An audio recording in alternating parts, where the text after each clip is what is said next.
Welcome in, Minnesota high school football fans. I'm here with Coach Van Voorhis, Irondale head coach, new Irondale head coach. Coach, how you doing today? Doing good, doing good. Getting anxious, ready to get going here August 17th. Yes, just talk about uh, first time head coaching. What led you to this position? What was your coaching career arc? Did you always knew you wanted to get into coaching? Just tell me a little bit about that. Yeah, out of college, kind of fell into it.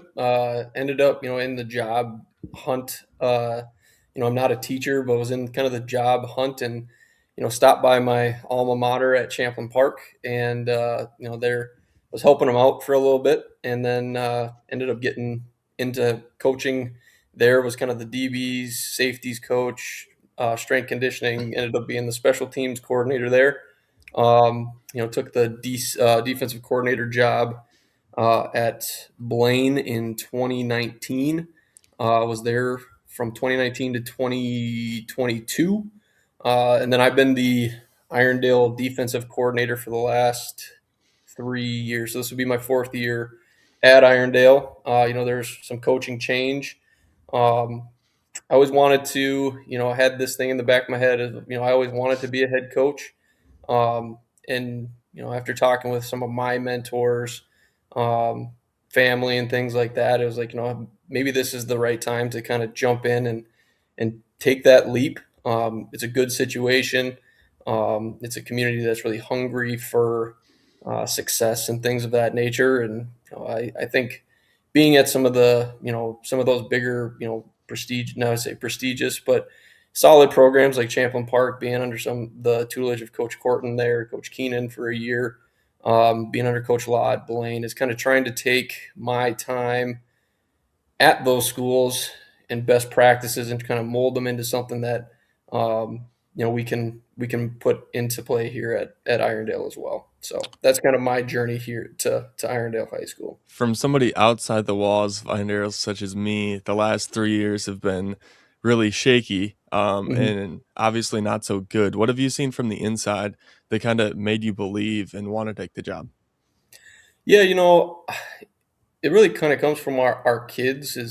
Our kids are extremely hungry right now. I mean, they want to be successful. And, coming from two programs that have had a ton of success, not only, from my experience in college at North Dakota State, but, Champlain Park and Blaine, two programs that year in and year out have success. Um, you can kind of see the recipe and maybe some of the deficiencies that maybe we weren't hitting on enough in the program. And so really trying to, deep dive with our coaching staff, our players, and having those conversations of, maybe is, what one from the player's perspective, do they, feel like wasn't maybe allowing them to have quite that success? Same thing with the coaches, talking with the community, um, and kind of coming up with, a hodgepodge of like, all right, well, where do we need to input here, maybe output here, and kind of coming up with a plan is like, all right, are we meeting the needs of our student athletes, um, our administration, things of that nature, and where we can kind of plug and play, from whether it's organization, how we structure practice, when we structure practice, things of that nature, just to try and give us, the best chance, to be successful. But our kids are extremely hungry. They're excited right now. So I'm really chomping at the bit here to get going August 17th. So What's your program philosophy coming in as the head coach now? What are you trying? It's your biggest thing you're trying to instill on the kids.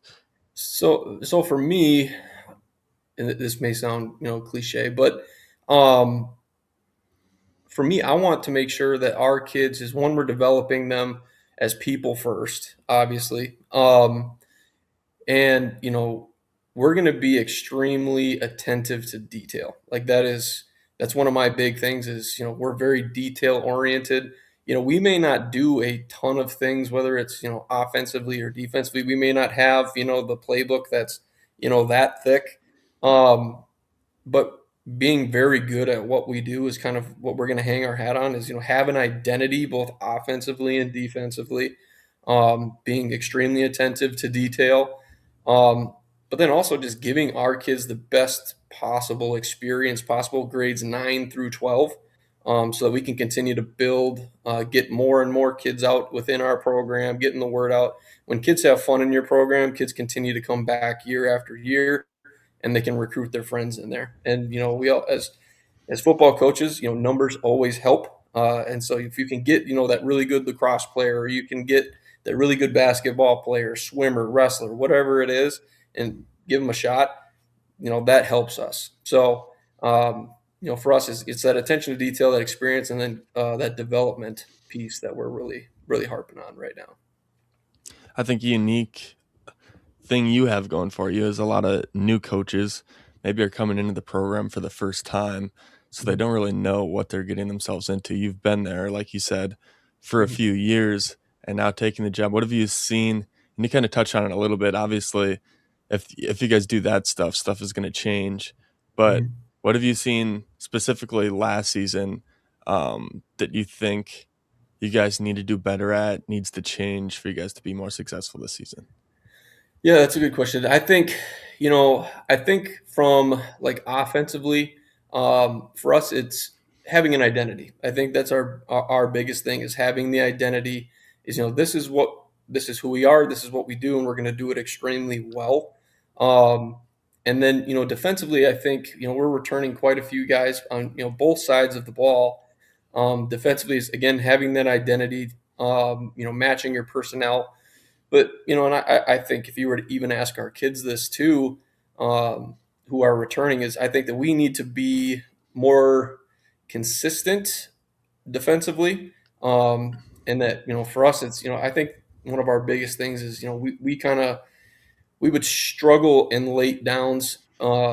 Is we need to get off the field a little bit, and so that's whether it's you know a a bust in coverage, a missed stunt, somebody doesn't go on a pressure, things of that nature, um, is that attention to detail piece is that's what's going to allow you to be successful, right? If you're in 3rd and 11, you can't give up 12 because you gave up inside leverage and man coverage. Type those types of things. It's that really harping on that attention to detail, and making sure we have our identity. We're solid in our knowledge of our scheme, so that our kids can solve problems on the field. As coaches, we can sit back there and we're like, oh well, you should do this and do that. Well, is that 15 to 18-year-old kid who's lined up in formation, if he sees something different, does he have rules and principles that he can fall back on and solve the problems between the lines? Have you seen that kind of carry out this summer of like when you took it, you obviously had a vision of what it was going to be going into the fall. Are you guys on track for kind of your idea of where you wanted to be? Yeah, I in talking with our new coaches, and things of that nature. Again, like you had mentioned, everybody was chomping at the bit right away in the summer because there's a lot of new relationships that had to be made. Um, and everybody's going to say, are they going to grasp these concepts? Are they going to, understand the different schemes and things of that nature? Um, and everybody coming out of summer has been like, they're super pumped as well to get going because one, we got good kids, we have good coaches, and those relationships have really started to mold. And then from a retention standpoint, because we run kind of two different mini camps, one kind of right away after school, and then one kind of mid July ish. Um, and the big test for us was to see is are they retaining from camp one to camp two? And we were actually able to install more than we probably anticipated because kids were grasping those concepts, the attention to detail thing. And that's a daily reminder, right? I mean, you are dealing with 15 to 18-year-old kids at times. And so we continue to harp on those things. But the kids have done a great job of grasping the concepts, retaining the information. And like I said, they're hungry right now. So all this is new, but they like it. And, they've been doing a really good job of executing. So I think that's what really makes, both players and coaches super excited because now it's kind of the real deal. There's an opponent at the end here that we'll get to test this against. So really excited to kind of see that all kind of come together. In a rebuilding program, when you're trying to build this thing up, what are your expectations going into the season for not only yourself, your team, your coaching staff? Just what are your expectations? Yeah, I think for us is that we want to make sure that we are always competitive. Is I don't like giving like, oh, if we're gonna go undefeated state champs, I don't want to be that guy or anything like that. Um, but I think that like our big thing right now is we want to make sure that we're competitive in all four quarters of each game, and that we are always going to be given a chance, whether it's late in some of our more competitive games. Is we want to make sure that we're knocking at the door at the end of every single game. Um, that's kind of our expectations, and that's what we're kind of trying to do. And then again, from my perspective is yes, I want to see that, but I also want to make sure that all of our kids are having a great time and enjoying that competitiveness and how we practice and things of that nature. So one, it's the competition part. Um, you know, are we in every game knocking at the door? I mean, we play some very talented teams. Um, are we knocking on the door every game? And hopefully more of those than not go our way. But even if we are down in the fourth quarter, are we right there? Right? Is that are we giving ourselves a chance? And then that experience part is making sure that our kids are having fun doing playing a little football. Yeah, hey, that's the goal. Well, coach, Great. thank you for taking the time. Good luck this season, and I look forward to seeing what you can do with that program. All right. Yeah, I appreciate you having me on.